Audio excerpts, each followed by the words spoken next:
Please stand for the color guard.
Please welcome the Reverend Eric S.C. Manning, Senior Pastor of Mother Emanuel AME Church in Charleston, who will offer our invocation.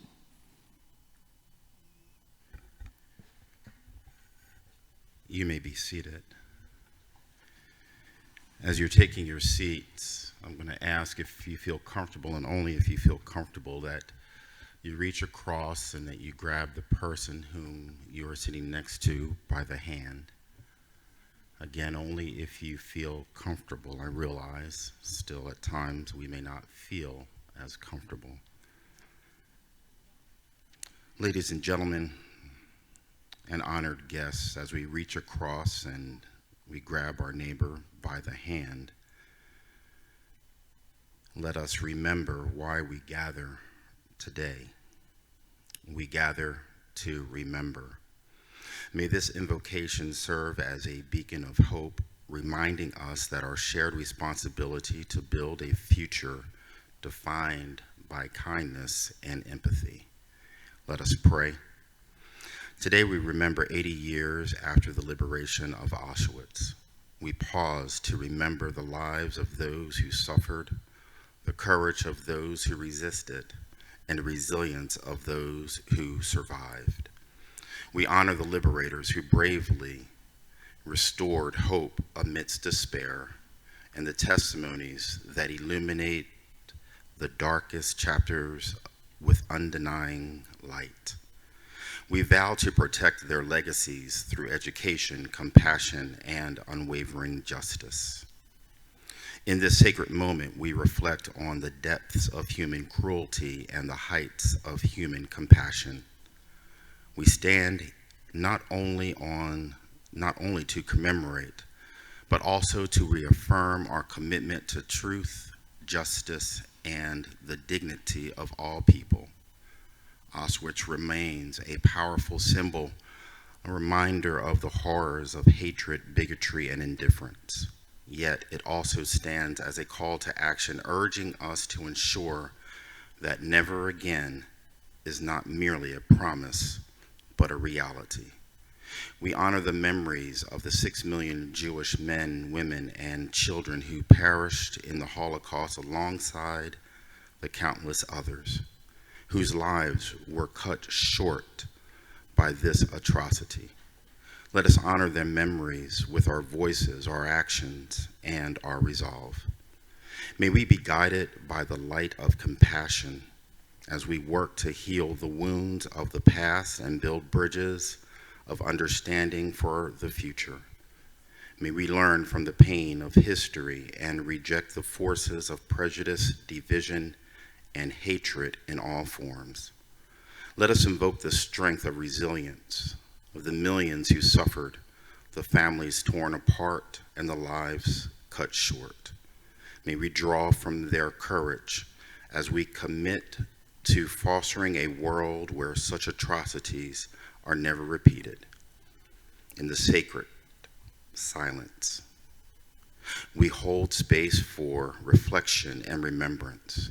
May the lessons of the past guide our present actions and future aspirations. With hearts open to peace, understanding, and unity, let us continue to dedicate ourselves to a world where humanity triumphs over hatred and where love is the most powerful force. May we forever remember and never forget. Amen. You may take loose of the hand that you're sitting next to. God's blessings. Our thanks to the U.S. Army Training Center and Fort Jackson Color Guard, as well as the 282nd Army Band under the direction of Staff Sergeant Jacob Davis. Please welcome now Columbia's Mayor, the Honorable Daniel Rickenman. Good morning, everyone, and welcome to the capital city, your capital city. It's great to be here today as we are commemoration of the 80th anniversary here of the Liberation. And as we take a minute to think about the million people who were lost and the 6 million people who were lost in the overall war, but the survivors and the liberators. And I have to say, Reverend Manning, that was spot on, beautifully said. Very much captures us as a community and who we are as a state. But as we celebrate and we're here to honor those folks, and we continue to think, I also would like us to take a moment for silence for our hostages that still aren't home. Because when I was in Israel in April, one of the hostage families gave me this dog tag that sits on my desk every day, and I committed to keep it on my desk and in my mind every day. So as we embark on day 478, I believe it is today, that the rest of the 87 hostages make it home and they get to be with their families and their loved ones. Spending the time in Israel made me realize why these moments are more important than ever.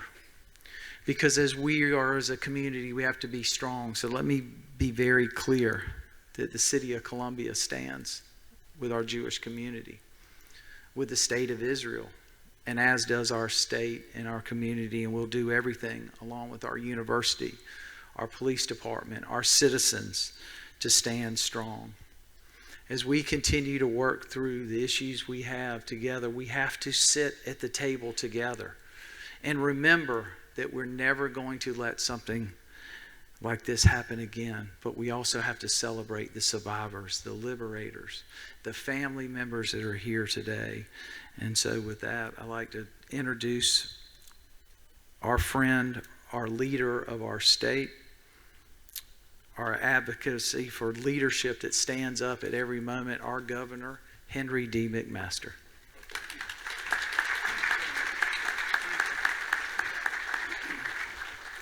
Well, in just a couple of minutes, First Lady Peggy McMaster and I are happy to be here again in this beautiful place, this great university, Dr. Pastides, First Lady Pastides. The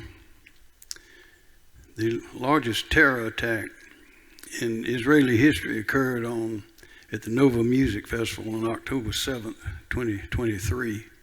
It's the worst Israeli civilian massacre ever. And with a group of other governors, I saw the photographs of that taken, and the sound and the fury taken from the body cameras and the civilian cameras and the home security cameras and all of that. And it was so powerful that all of us there, we were instructed not to take our cell phones in to record any of it, so we didn't.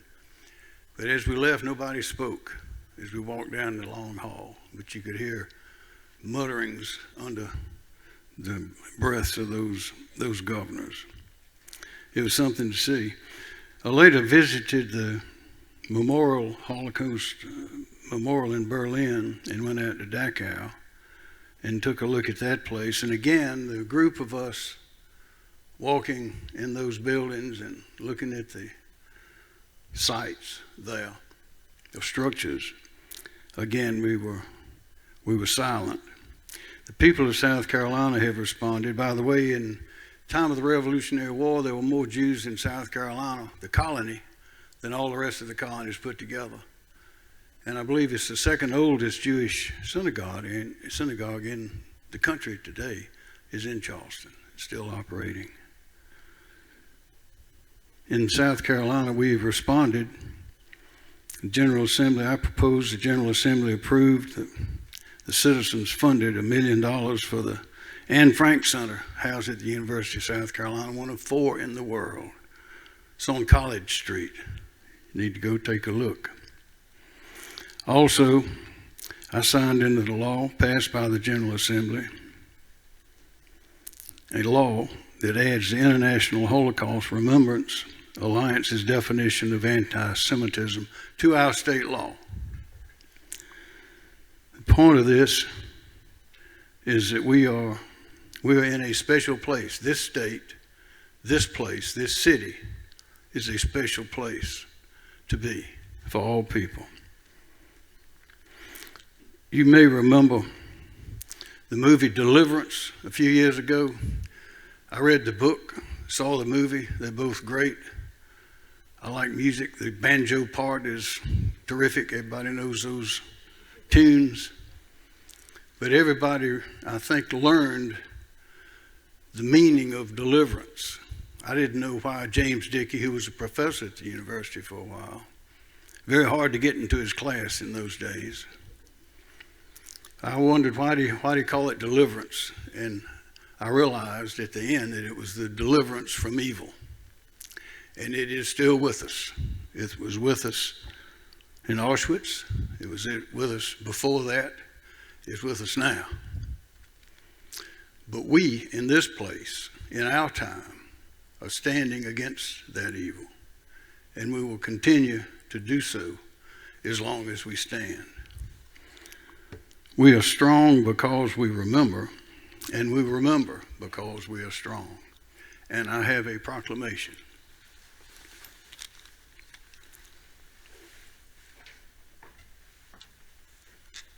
Miss Lily, will you please come forward?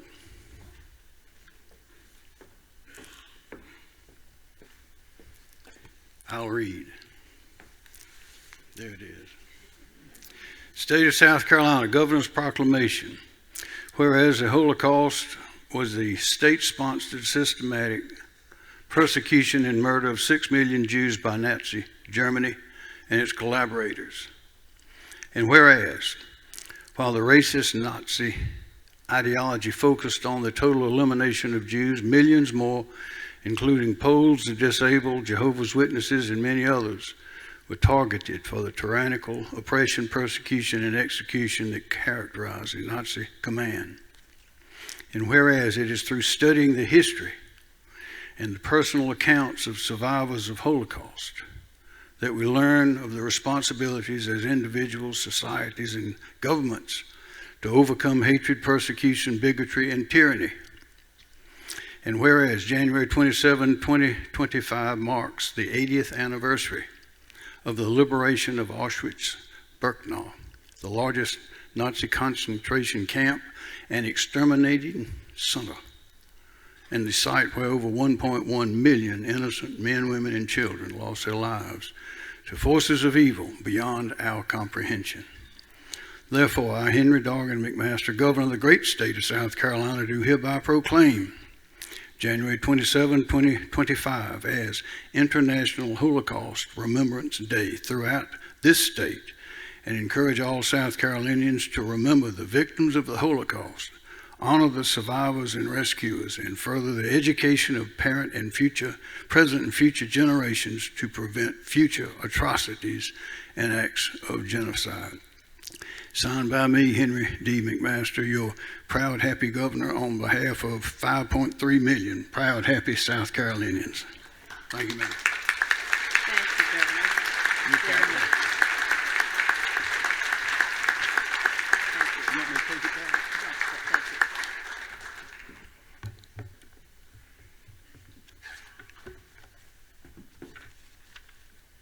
you. Good morning.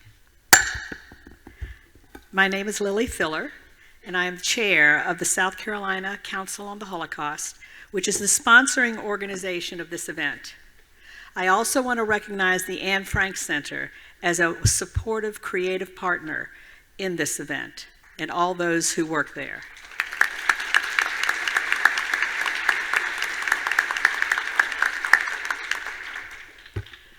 I also want to welcome all of our legislators from both the House and the Senate who are attending here today. It means a lot to have our politicians help us and stand behind us.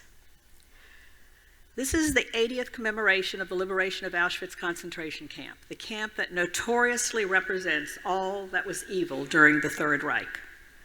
The United Nations, which formed following World War II, recognized in 2005 the importance of remembrance for the present generation and generations to come.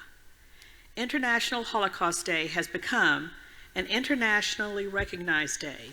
It is being commemorated all over the world, including in Oświęcim, Poland, the site of Auschwitz-Birkenau, as we speak. We see the global rise of anti-Semitism taking new forms, and it is more urgent than ever that national governments come together and confront this evil. When studying the Holocaust, one must remember the century-old history against the Jews. The Alexandrian pogrom of 38 CE is the first account of anti-Semitism by the historian that is both horrifying and revealing as to what was to come. When Jewish citizens in Europe were deported to Auschwitz concentration camp between June of 1940 and January of 1945, it was estimated that about 90% of those who were deported to Auschwitz were murdered, the most prolific killing center in the Holocaust. All told, an estimated 6 million Jews were killed and another 5 to 6 million people murdered, totaling upwards of 12 million souls that died during the Holocaust, an astounding number. I refer you to your program that will give you factual information and was compiled by the United States Holocaust Memorial Museum in Washington, D.C. Remembrance has always been a critical part of Judaism. We light candles to remember the Sabbath. We light candles to celebrate birthdays. And we light Yortzeit candles to remember the departed. My parents, Yaja and Ben Stern of blessed memory, were young Holocaust survivors. Both were deported to Auschwitz concentration camp and then to several others. Until their deaths, they spoke in churches, synagogues, schools, and universities about their experiences. Despite losing almost all of their immediate families in the Holocaust and enduring in the concentration camps, they always had hope. And when immigrating to South Carolina in June of 1949, with me in their arms, they felt a strong responsibility to speak out. At the 50th anniversary of the end of World War II in the spring of 1995, my father, Ben Stern, spoke these words, and I quote, "It would be easy for me to be filled with rage and agony over the human depravity that I experienced in the Holocaust.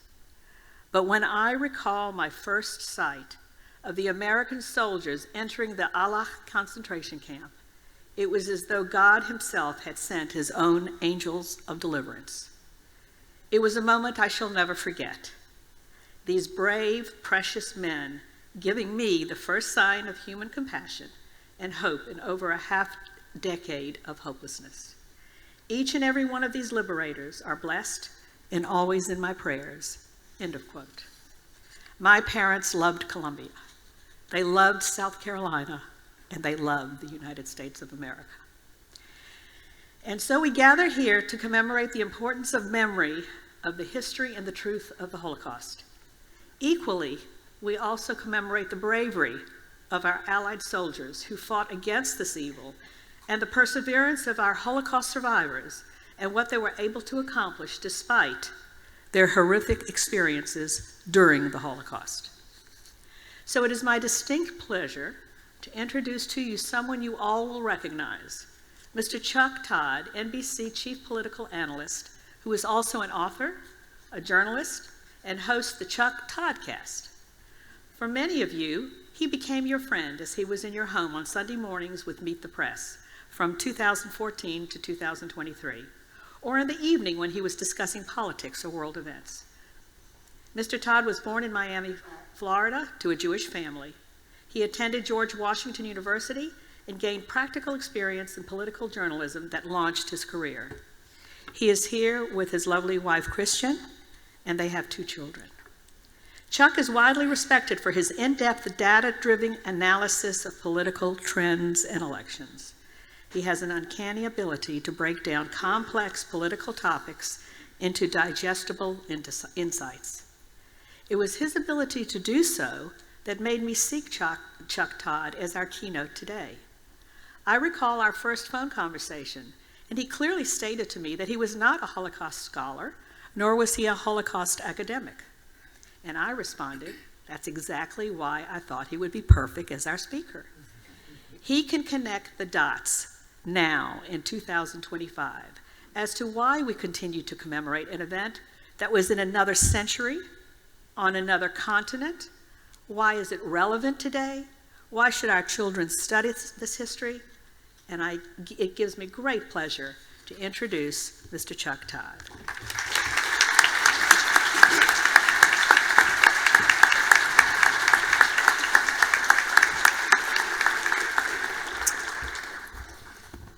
You'll forgive me if I do feel a bit underqualified to be doing this, but I'm pretty humbled, beyond humbly standing here.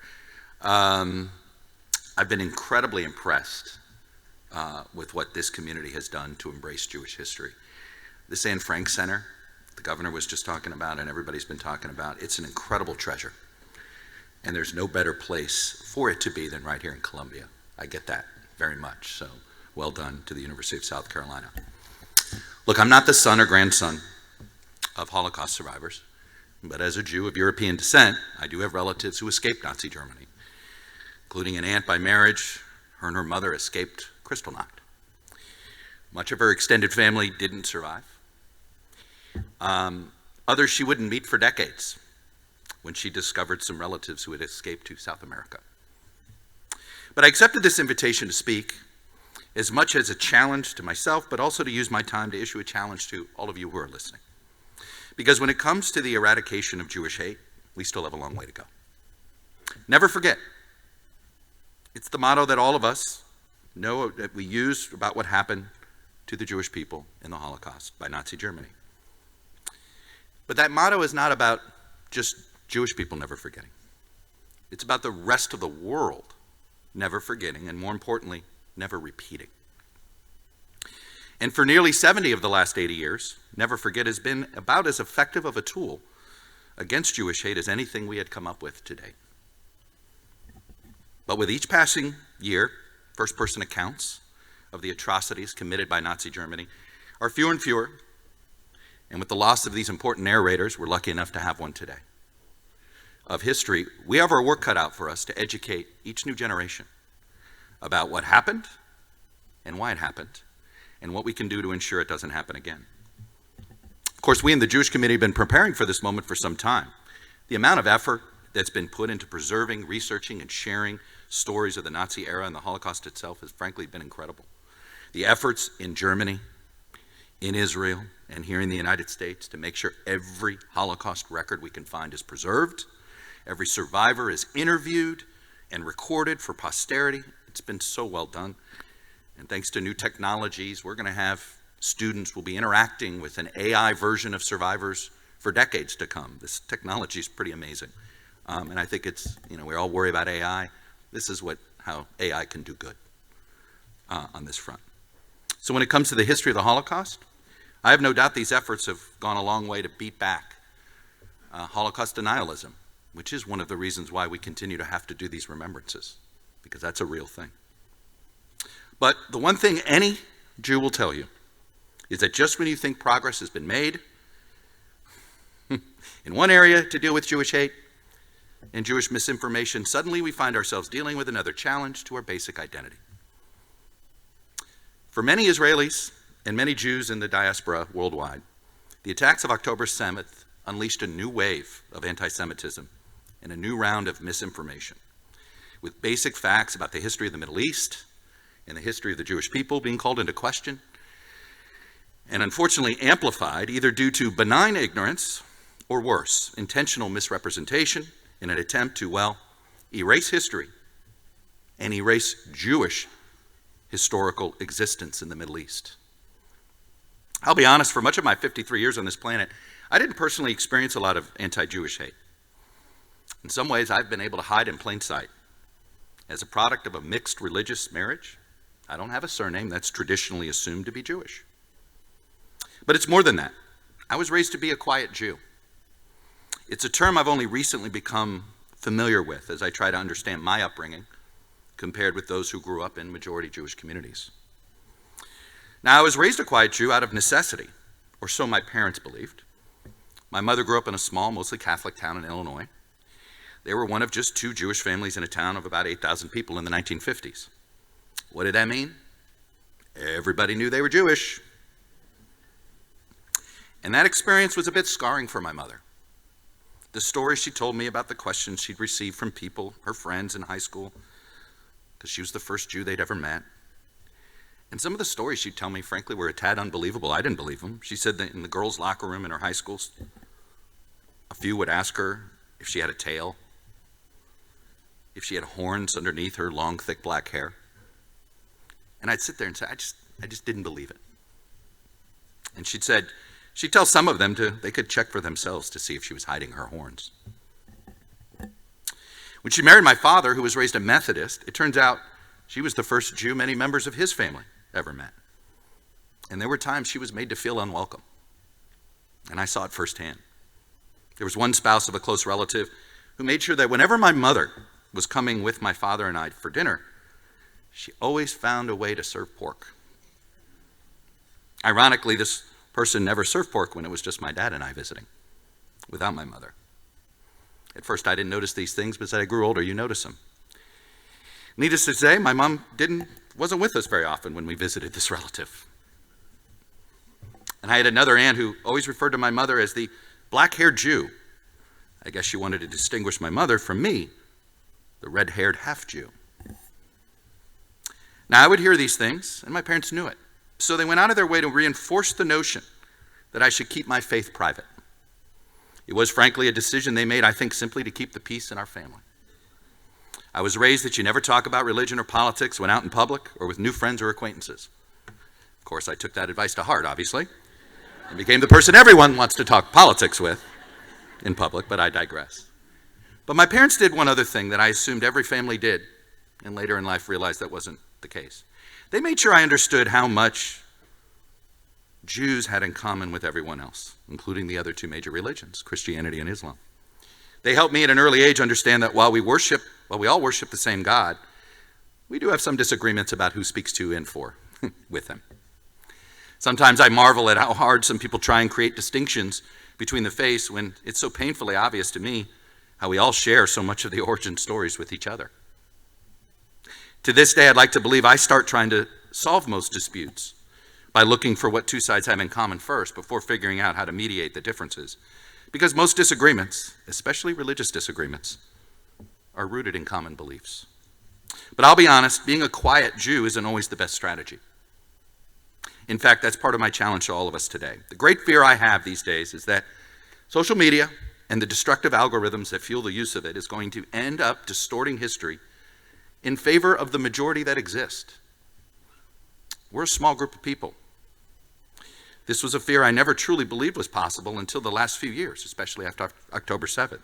The ease with which public opinion against Jews in Israel specifically was changed and manipulated, not by facts on the ground, but by sentiment on social media, thanks to algorithms that are designed to amplify popular sentiment over actual facts.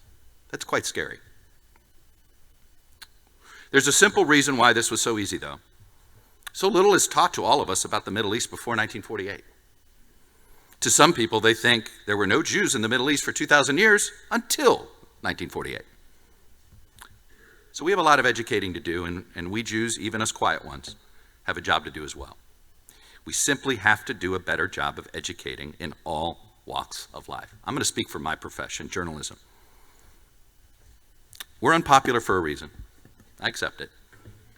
Because collectively, we forget sometimes that our first job as a journalist is simply to inform. And what goes hand in hand with informing? Educating. We're all teachers when you're a member of the media, first and foremost. And if we remembered that all the time, we'd probably be more popular. We love our teachers, don't we? But instead of being shocked at how little folks know about the history of the Middle East, let's improve history curriculum in the public schools so that we don't teach World War I just through the prism of what happened to Germany. We need to do a better job of explaining how these countries were created. Not just Israel, but Jordan, Saudi Arabia, Syria. We need to make sure people know what the Ottoman Empire was. They might actually understand what happened in the Middle East before 1948. More context on how these lines were decided, who decided them, and why they were drawn in the first place. For a region that demands so much of our American resources, both blood and treasure, I'd argue we have a duty to inform our citizens better about the history of the region. And frankly, we Americans ought to know more about a region that means so much to so many of us on religious grounds. Of course, the duty to both better inform and for us to be better informed should not be limited to the Middle East and the Holocaust. We all need to do a better job of informing and educating, whether it's the role of the media. We need to inform and educate before we simply criticize and mock, or the role of our elected leaders.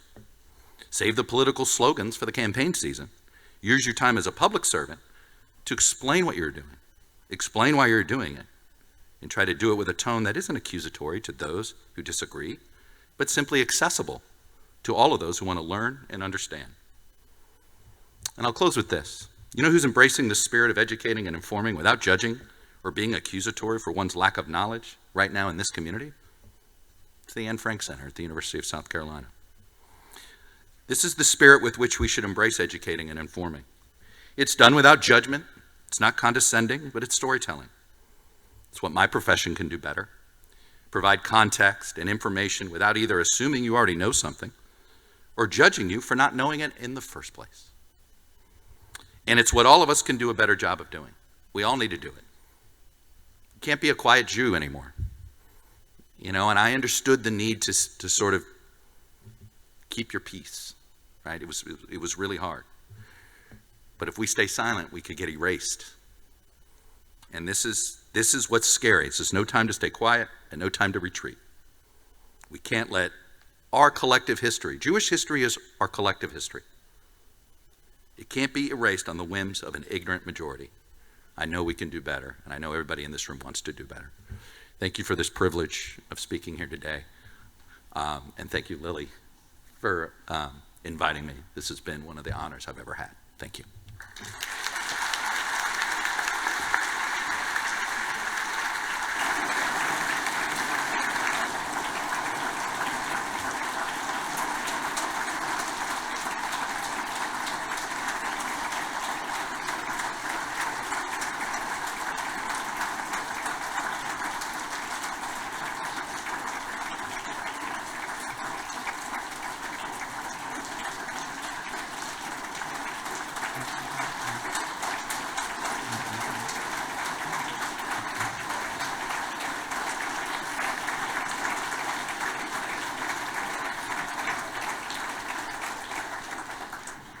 And thank you, Mr. Todd. Apparently, our audience agrees that Lily was right. Please turn your attention now to the left side of the room, where Mr. Bates O'Neill will perform Mi Ha'ish, Who is the one that deserves life? You may reference the English translation on page 4 in your program booklets.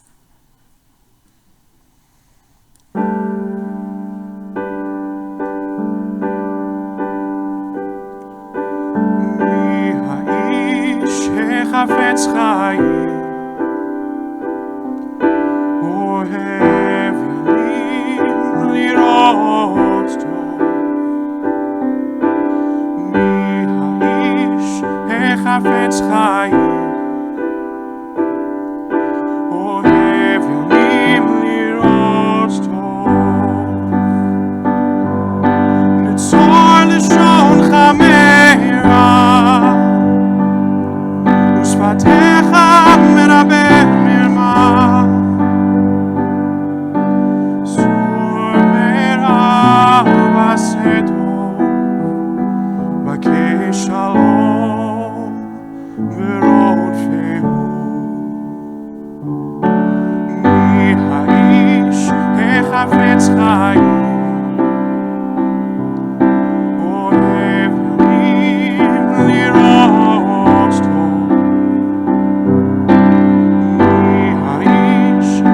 חפץ חיים, אוהב ימים לראות טוב. נצור לשונך מהרה,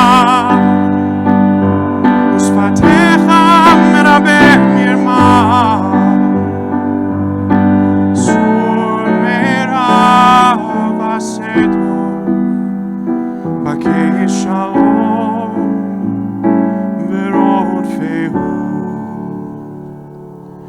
מי האיש החפץ חיים,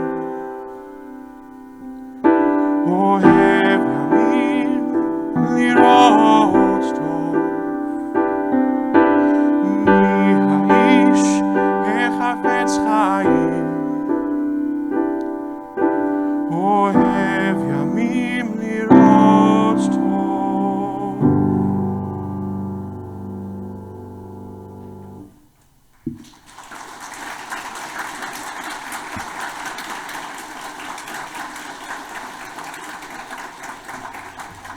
Thank you, Bates.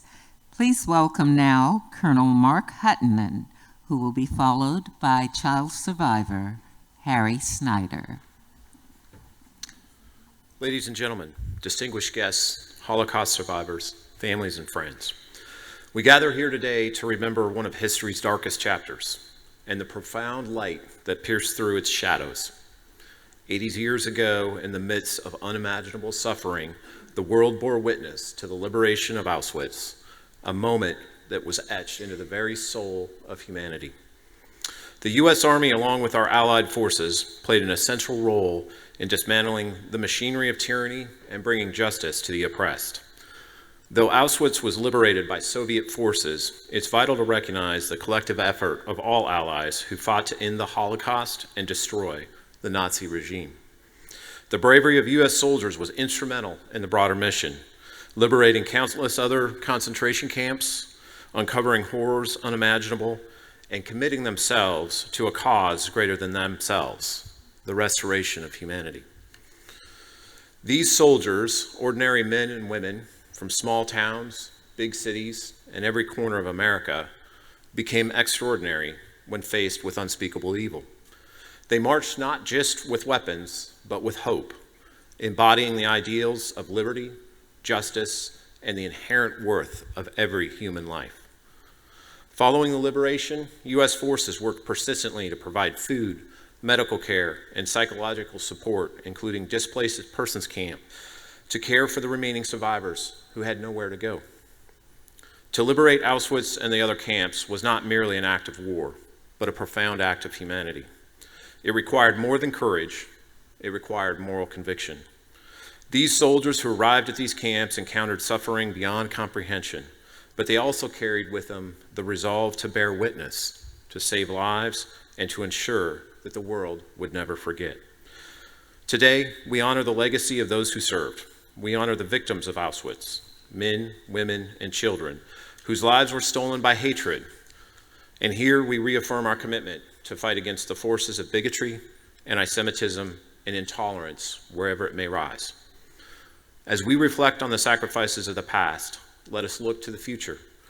Let the liberation of Auschwitz remind us the power of unity, of courage in the face of injustice, and enduring strength of the human spirit.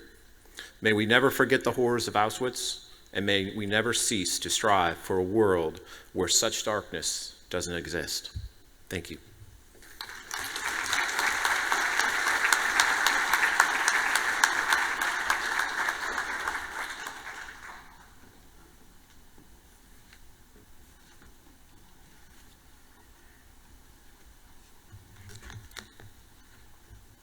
My name is Harry Schneider. I'm a child Holocaust survivor.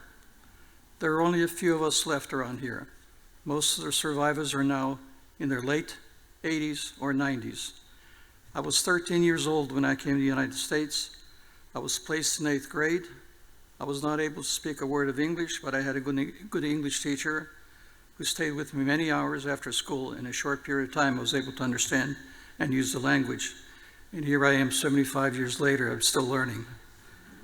When my parents were alive, I didn't ask them too many questions about the war. Every time I asked them something, they would tell me not to worry about it. It is all in the past. They would only say, you're now in America, make the most of it. And that's what I have done all this time. I was born in a small town in Poland by the name Lomży, which is near Lublin and not too far from Warsaw.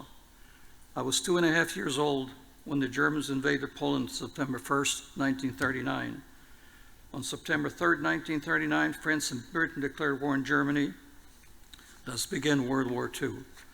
My father was actually in the Polish army at that time. He came home and took my mother and I, and we escaped into the forest before the Germans arrived. We were actually in the forest. We remained there for 2 years until we were able to escape on the Russian side. My grandparents, uncles, aunts, and their children remained in Lomży. They did not think that anything could happen to them. However, in 1942, all the Jews that remained there were led outside of the town and they were executed by the Gestapo. In 1941, the agreement between the Germans and the Russians broke down and they started to fight each other. At that time, we were able to get on the Russian side. After a short time, my father was taken into the Russian army.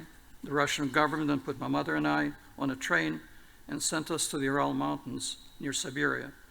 It took us like 3 weeks to reach our destination. I remember very little food there and very cold during the winter. Many times I had to go out to find food, whether on someone's farm or in the woods. I was able to dig up some potatoes that farmers buried them, and they thought they were going to keep them from freezing. Well, I unfroze them quickly. Food was rationed during the war, and I remember being 5 or 6 years old, waiting in long lines with a bucket, trying to get a little bit of milk, and somehow we managed to survive. After the war, we left Russia and returned to Poland. We didn't know whether my father was alive or not, because he was still, we didn't know he was still in the Russian army. When the war ended, my father also returned to Poland, looking to see if we were still alive. He was finally able to find us in a DP camp, which is a displaced person camp in Poland. We didn't want to stay in Poland any longer, as we learned that our house was destroyed and the rest of the family were murdered. We spent 4 years in several DP camps in Austria. In 1948, President Truman permitted 100,000 Jews to immigrate to the United States from these DP camps. We were one of the fortunate ones. However, it took us 2 years to get a visa. The Jewish community in Washington, Pennsylvania, which is not too far from Pittsburgh, sponsored us. We came to the United States in 1950. Most of the DP camps in Austria and Germany, also Italy, were closed in 1951. I'm sure that you know the Nazis murdered a total of 6 million Jews. 90% of Poland's 3 million Jews perished during the Holocaust. I was very lucky. I'm one of the very few that's still around. People might be asking after all this time why we're still talking about the Holocaust. Now more than ever with the Prime Minister of Iran among others claiming the Holocaust never happened, it is imperative to make sure the world never forgets. So Thank you very much.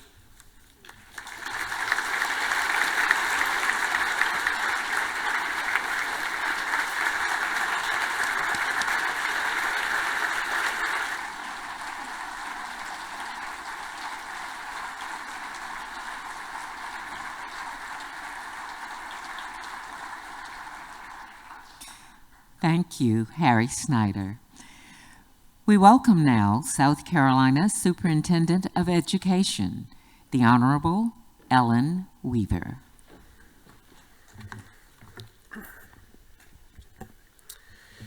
Today, as we gather on this 80th anniversary of the liberation of the concentration camps of Auschwitz, or as it was known in its native Polish, Auschwitz, we commemorate unthinkable pain, sacrifice, and loss. But in so doing, we also celebrate the strength and resilience of the human spirit. And indeed, we anticipate what is yet to come, the ultimate and final triumph of good over evil, when every tear is wiped away and pain is no more. I want to express my deepest gratitude to Dr. Lily Filler and the South Carolina Council on the Holocaust, to Dr. Doyle Stevick and the Anne Frank Center at USC, and the countless others who have made not only today possible, but who have committed so much of their personal time and treasure to ensure that South Carolina educators and students have access to the very finest of Holocaust education resources. This includes the Council's Teacher Fellowship, which allows South Carolina educators to study at the U.S. Holocaust Memorial Museum in Washington, D.C., and to personally travel to Auschwitz. I'd like to give a special welcome to our SCETV Teacher Fellows and their students from Blythewood and Camden High Schools who are with us today, as well as to classrooms who are tuned in across the state, thanks to our partners at SCETV. In the Holocaust, we are confronted with the brutal evidence of distilled evil. And yet, in this darkest hour of human history, we also find bright beacons of the very best of the human spirit. 10 years ago, my sister Megan, who is here with me today, and I had the priceless chance to personally visit Auschwitz with Ava Kor, a child survivor of the barbaric identical twin experiments performed there by the Nazis' Angel of Death. Standing in front of a historic train car on Auschwitz's selection platform, the last place where Ava, as a 9-year-old girl, saw her mother, father, and older sister, she shared the terror and grief of that day. She said, "To the left was death, and to the right was life." As she spoke, our group was joined by a small cluster of high school students. Their accents immediately identified them to us as German. As they realized who Ava was, a sacred hush fell. Several began to openly weep. Ava gently approached them, embraced each one, and said, "You are not responsible for what happened here. You are only responsible to make sure that it never happens again." That moment is something that I will carry with me for the rest of my life. Standing on that selection platform, in the place of her greatest pain, Ava made the same choice she had already resolved to make years before, to choose hope over bitterness and hate. Ava's determination that day reminds us of the power of decision that each of us hold. As her fellow survivor, centenarian Eddie Jaku wrote so beautifully in his book titled "The Happiest Man on Earth, The Beautiful Life of an Auschwitz Survivor," quote, "Through all my years, I have learned this: life can be beautiful if you make it beautiful."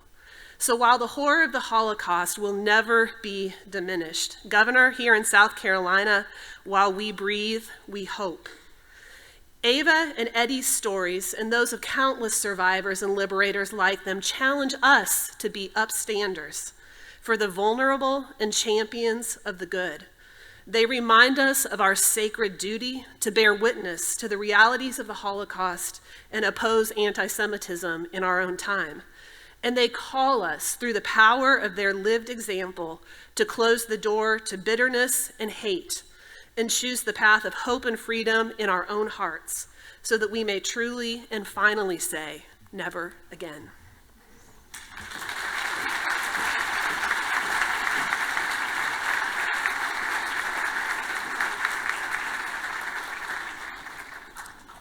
We present now University of South Carolina President Emeritus, Dr. Harris Pastides. Learning humanizes character and does not permit it to be cruel. Does not permit it to be cruel. Most of you here will recognize that as our university's motto. Education in general and higher education in particular should be the cornerstone of obviating cruelty and racism and tyranny and torture and murder on innocent people. And when it cannot prevent it, it must be the town crier that calls it out, that makes it impermissible to repeat, that says, never again.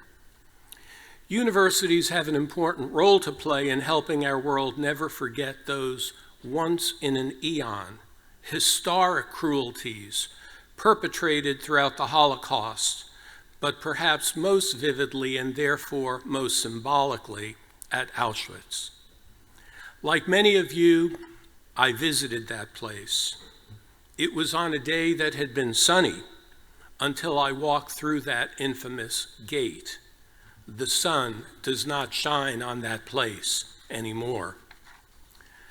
It's not only an important role that universities must play, it's a unique role, at least if we continue to claim that educating youth about things they must know is what we do. Somewhere in South Carolina, perhaps not too far from this very place, there's an 11th grader who has no idea what took place at Auschwitz. Never heard of it, can't spell it, doesn't want to try. Somewhere in South Carolina, there's an 8th grade Jewish student who also has no idea what took place there. There are all too many people, and I hate to say this, but who, due to ignorance, may allow history to repeat itself, not perpetrators themselves, but in a way, collaborators. And in the famous words of Winston Churchill, those who fail to learn from history are doomed to repeat it. Ignorance, yes, there's plenty of that. Complacency, plenty of that. But can we really blame those two young persons? Should we blame their families? Or should we look at ourselves? I believe we must look at ourselves as the answer. Witness the brilliant recent movie Zone of Interest. If children who lived a mere 50 yards from that camp could be oblivious to what went on, how can we blame these two South Carolinians 80 years later and so far away? So universities must be more active, more vigilant to ensure that none of our graduates will ever be collaborators. We don't think they will be perpetrators, but they must not be collaborators. That history, therefore, that history will not be repeated. Several years ago, and all of you have heard about it now, USC inaugurated, in partnership with the Anne Frank House in Amsterdam, the Anne Frank Center, which is unique to the nation and rare around the world. I'm so proud to tell you that to date, over 25,000 people have toured the exhibits at the Anne Frank Center, located in the Barringer House on our beautiful campus. And that's just the beginning. An important part of our mission is to reach all 50 states via traveling exhibits. We've already visited 39, and Vermont is next to be number 40. But our work will not be done until there are no 11th graders, no 8th graders, no children in our state and in our world who don't understand the horror and the tragedy, as well as the significance of the liberation of Auschwitz. Dr. Filler, I'm extremely honored to represent our great university as we strive to be a good and even better citizen and partner with you and with our beloved community here, our brilliant Jewish community that we have in Columbia and in our state, frankly. It doesn't bother me one bit that the Anne Frank Center and the university's work has only just begun. It doesn't bother me one bit to know that our work will never be done, will it?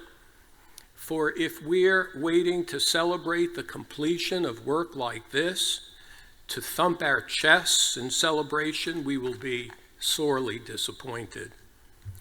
One of my personal favorite survivor writers is the Italian Jew Primo Levi. It's worth in closing, therefore, not to thump my chest about the Anne Frank Center or USC, but to read from him. Levi wrote, "Even in the place one can survive, and therefore one must want to survive, to tell the story, to bear witness, like Harry, and that to survive we must force ourselves to save at least the skeleton, the scaffolding of humanity, of civilization. We are slaves, deprived of every right, exposed to every insult, condemned to certain death, but we still possess one power, and we must defend it with all our strength, for it is the last, the power to refuse." And finally, Levi says, "Those who deny Auschwitz would be ready to remake it." Thank you, Lily. Thank you, friends, for inviting me here today.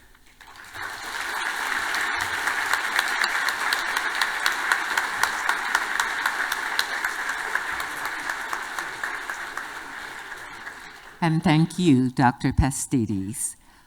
Welcome now Dr. Alicia Walker, the director, and the USC Chorus, who will sing the Warsaw Ghetto Partisan song, "Never Say This Is the End." You may reference the English translation on page 4 in your program booklets.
Thank you.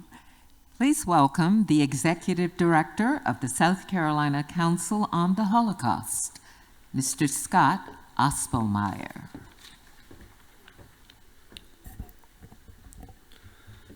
I'd like to begin by expressing my gratitude to those who have organized this important event, especially Dr. Filler, whose dedication to Holocaust remembrance is unparalleled in this state. I would also like to thank everyone here in attendance. Your presence underscores the significance of remembering the Holocaust and the continued need for reflection and education. In the 8 decades since the end of World War II, interest in understanding the Holocaust has grown significantly. Today, nearly all 50 states require it to be taught in classrooms. This widespread support highlights the importance of events like this one, which serve as a reminder of the enduring need to reflect on these atrocities and their lessons for humanity.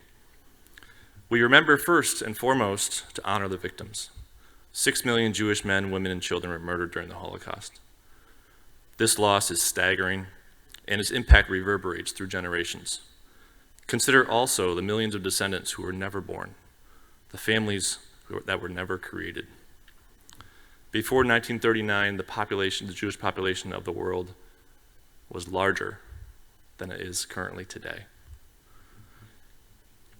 So 86 years later, it's less than it was in 1939. This alone is a testament to the catastrophic demographic toll of the Holocaust from which we have not recovered.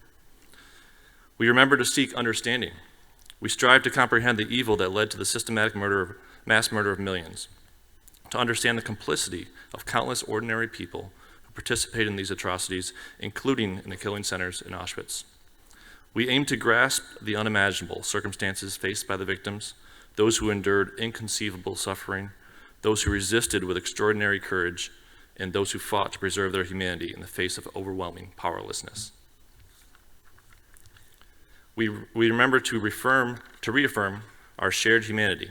The Holocaust stands as a stark reminder of the dangers of division and exclusion. The Nazis sought unity through division and exclusion by dehumanizing those that they labeled as other, by fostering a culture of fear and hatred. They used their governmental authority to manipulate information, silence dissent, control the media, and spread propaganda that vilified entire groups. In doing so, they dismantled the very notion of universal belonging and dignity. They determined who was human and who was not. These lessons remain profoundly relevant today. We must actively reject efforts to divide and marginalize, choosing instead to champion unity, mutual respect, and the inherent value, the humanity, of every individual. History warns us that division weakens us, but together we can build a stronger, more compassionate future. Finally, remembering the Holocaust is a call to conscience and to action. It serves as a stark reminder of the fragility of democracy. In 1933, Germany was a democracy. The Nazis rose to power legally, only to dismantle democratic institutions within months, paving the way for dictatorship. We must remain vigilant. The Holocaust teaches us the importance of protecting civil liberties and upholding the humanity of all people, regardless of religion, nationality, race, gender, or political affiliation.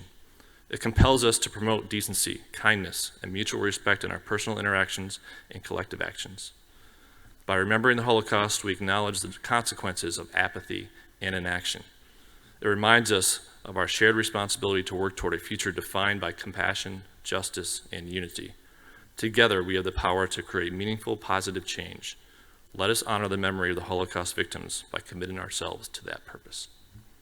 Thank you.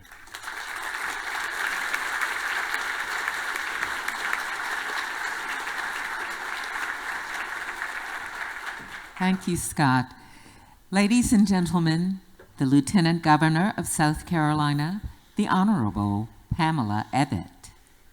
Well, good afternoon, everyone. Thank you, Lily, for having David and I here again. I can't believe it's been 5 years since we gathered here for the 75th anniversary of the liberation of Auschwitz. Since then, David and I had the opportunity to travel to Israel, and I want to share a very brief story with you that will forever stay with us.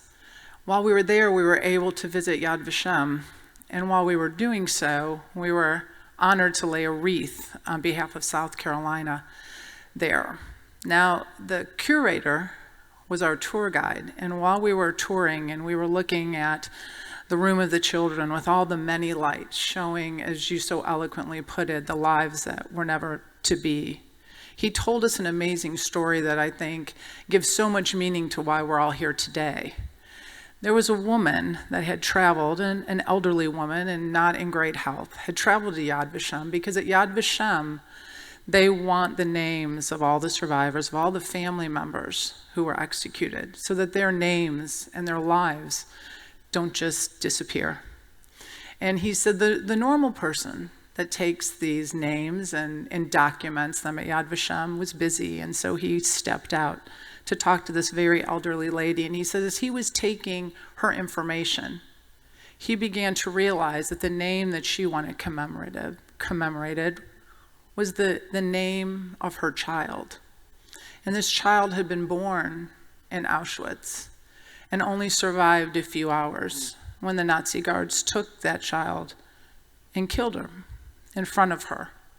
And that's why we are all here today, to make sure that we stand shoulder to shoulder, to make sure that the rise of anti-Semitism ends, so that not one more mother has to travel a distance to make sure that the world knew that her child existed. And with that, I'd like to begin our candle lighting ceremony, which is significant in the remembering of the 6 million Jewish innocents who were brutally murdered by the Nazi regime and the 5 million others who died in the Holocaust. Each candle will commemorate a part of the Holocaust and will be lit by our guests. Candle number 1, the liberators, the eyewitnesses, and the rescuers. Colonel Mark Hutton.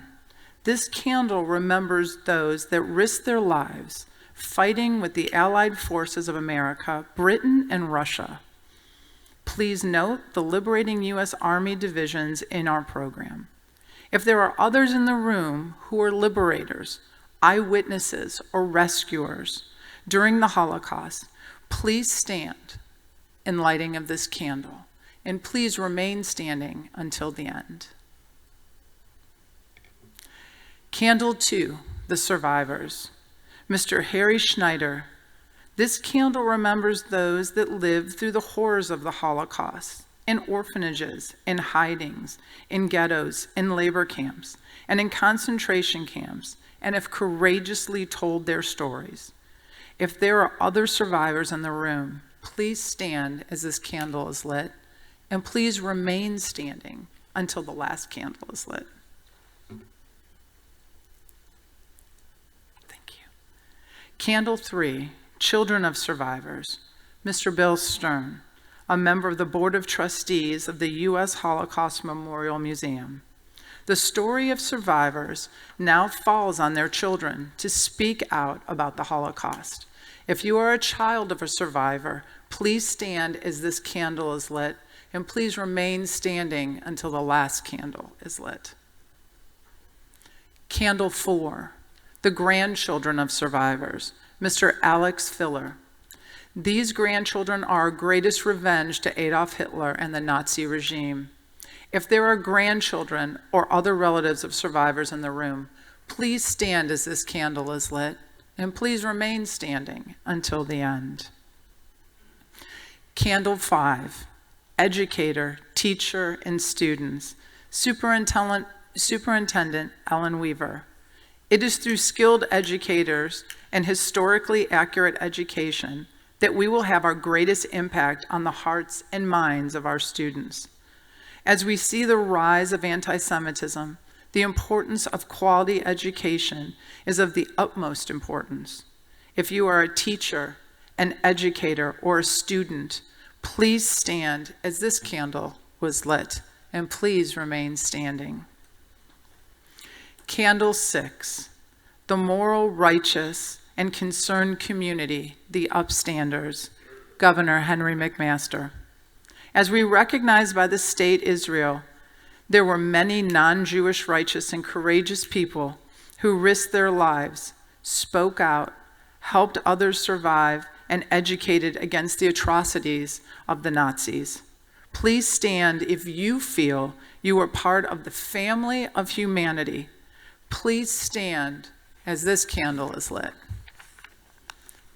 And I wish you could all see what I see up here. The entire room is standing.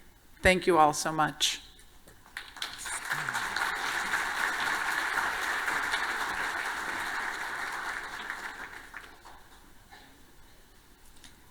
Welcome now Rabbi Eric Uriate, who will chant the prayer of the 6 million, followed by Rabbi Sam Rose, who will offer the mourners Kaddish and benediction. In Jewish tradition, most of what we do is for the comfort of those in mourning. Whether it is the recitation of mourners Kaddish reminding us that this world is still good and we can still make it as good as we can, and praying for that hope, or whether it is all of the mourning rituals we have, Shiva Shloshim Shana, where our community gathers around us to give us comfort in mourning. We have one prayer, El Malei Rahamim, which begins, God of great compassion, that is specifically for the benefit of those that we are remembering. It is asking for divine compassion to be with them, because we here on earth, still living in our bodies, can no longer take care of them. The version of El Malei Rahamim, and there are many versions that exist in remembrance of those 6 million that died in the Holocaust, I have always looked upon as being a little different. We cannot, unlike the standard one we say at graveside, mention all of the names of the people that we are remembering. And while the standard one does not mention any of the circumstances where or when or how they died, the versions that remember victims of the Shoah do. But it's more than just asking for compassion on their behalf. It's asking for mercy for us.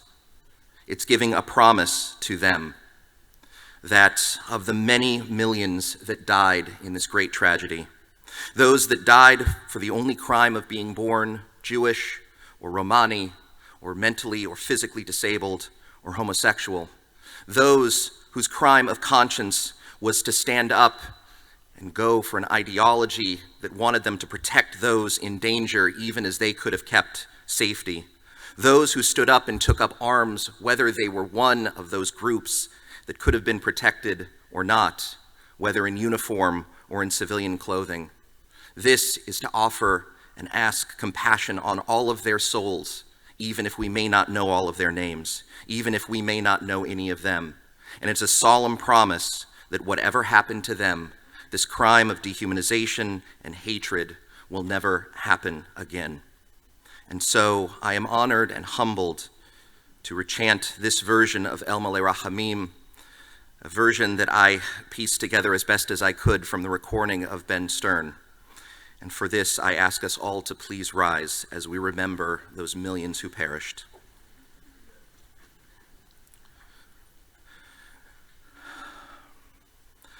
El Malei Rahamim, Shochen Bamromim, Hamtze Menucha Nechona, Tachat Kanfei Hashchina, B'ma'alot Kedoshim Utorim, Kedoshim Utorim, Kedoshim Utorim, Kezohar Harakia Maschirem It Nishmat, Achenu B'nei Yisrael Hakdoshim V'Hatorim Shenaflu Bidei Harotzchim V'Nishpach Damam Be'Auschwitz Meidanek, Treblinka, Sobibor, Uvishar Machanot Hashmad beEuropa Shenehergu, Shenishchatu, Veshenisrafu, Veshenitbeu, Veshenichneku, Al Kiddush Hashem. Ba'avur shekol hakahal hakadosh hazeh mitpalim ba'ad hazkarat nishmotam. Began Eden tehe menuchatam. לכן בעל הרחמים יסתירים, בסתר כנפיך לעולמים, וצרור בצרור החיים את נשמותם. אדוני הוא נחלתם, וינוחו על משכבותם בשלום. ונאמר, ונאמר, ונאמר, Amen. I would ask you to please remain standing for my colleague Rabbi Rose's recitation of the Mourner's Kaddish.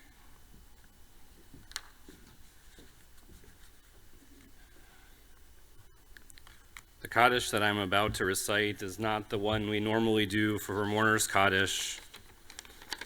It's a poem constructed by Elie Wiesel, which juxtaposes the names of several of the camps, but not all, with the words of the proclamation of God's greatness, representing the strength that those experienced the horrors of the Holocaust had, sometimes in even saying this prayer for themselves before they died. Yitgadal v'yitkadash Auschwitz, Shemei Rabbah Lodz, Be'alma divrach Yerutei Ponar, Ve'yamlich Malchutei Babiyar, B'chayechon uvyomechon Maidanek, Uv'chaye dechol Beit Yisrael Birkenau, Ba'agalau bizman kariv kovno, Bimru Amen, Yanovska. Yehei Shemei Rabbah Mevarach Le'olam Ulamei Almaya, Yitbarach v'yishtabach Theresienstadt, V'yitpa'ar v'yitromam Buchenwald, V'yitnaseh v'yithadar Treblinka, V'yit'aleh v'yithalal Vilna, Shemei dekudesha b'richu Bergen-Belsen, Le'ela Mauthausen, Min kol birchata v'shirata Dachau, Tushbechata v'nechemata Minsk, Ta'amiran be'alma Warsaw, V'imru Amen. Yehei shlama rabba min shemaya v'chayim aleinu ve'al kol Yisrael, V'imru Amen. Oseh shalom bimromav hu ya'aseh shalom aleinu ve'al kol Yisrael, V'imru Amen. May the one who creates peace in the heavens on high bring peace to us here on earth. May we honor the memories of all of those who perished in the Holocaust. And may we all who are mourning find wholeness and peace. Amen.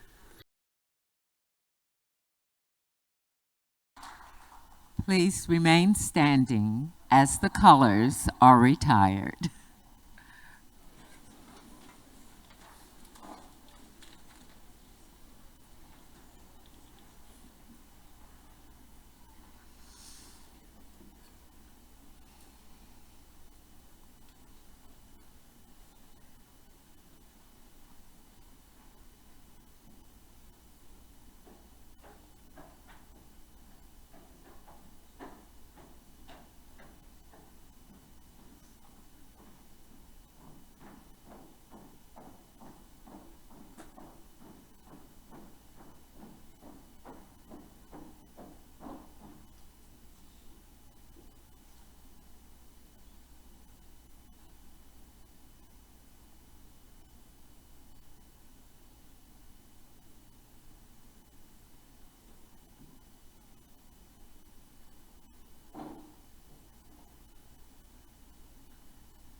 This concludes our program today. Our thanks to South Carolina ETV for live streaming this event. Thank you all for being with us on this most historic occasion. May you go in peace and love and never forget.